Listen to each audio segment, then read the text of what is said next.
Thousands of Queenslanders will welcome in the new year from evacuation centres as the flood crisis gripping the state shows no sign of easing. From Condamine and Chinchilla to Emerald, Bundaberg and Rockhampton, people are either cut off or bracing for the worst. And these are the latest details. Many residents in Condamine could be forcibly removed from their homes this morning after refusing to obey a compulsory evacuation order. Only about 30 of the 100 residents have left voluntarily. Residents of Emerald are bracing for the worst, even though the Nagoa River is expected to peak lower than first thought. Authorities predict that 80% of the town will be inundated when the river peaks. Army Black Hawk helicopters have delivered food and supplies to those already evacuated from Emerald.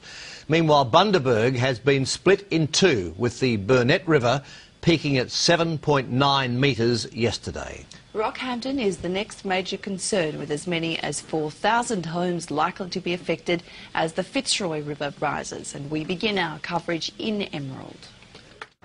Emerald is suffering, underwater from one side of town to the other.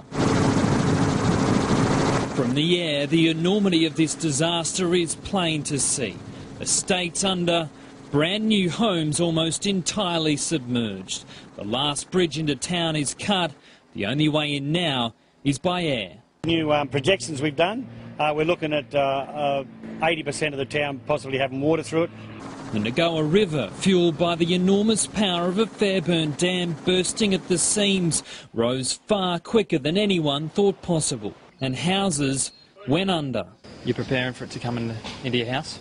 Yeah, we've sandbagged as much as we can, we've got towers on the doors and stuff, and yeah, we're just waiting and see. Across the road, Don's living room is very much living. It's above our ankles, as you can see. There's a big catfish floating around here too somewhere. It's not alone. Brown snakes are everywhere and angry. At last count, this flood will be nearly a metre higher than anything witnessed here before.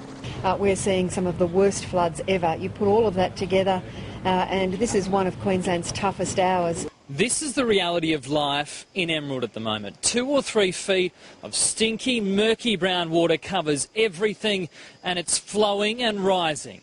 The people around here have no choice but to get out. Plenty weren't ready, thinking they'd be safe, till the water ran down the street. It's a bit sad leaving your house.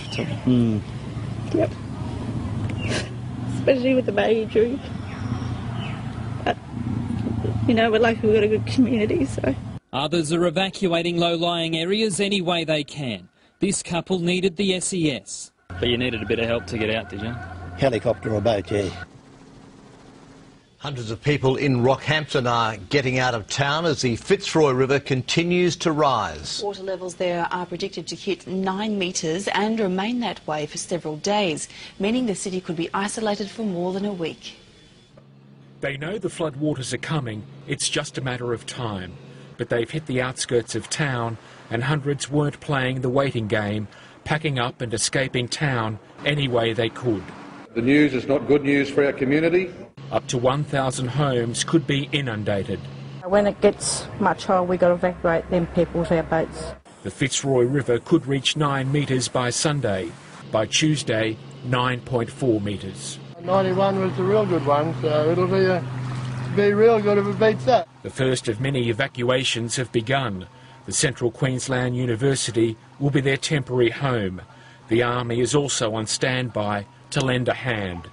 The airport is expected to close on Sunday, and the highways south and west of town, they mightn't reopen until January the 10th. The fear of losing everything, too much for some. The flood of just 2 weeks ago, when we get nothing. There's no emergency assistance, so we beg the state government to help us. And if you'd like to contribute to the disaster relief effort, donations can be made at branches of the Bank of Queensland, Commonwealth Bank, Westpac, ANZ, NAB or Suncorp, and cheques can be made out to the Premier's Disaster Relief Appeal.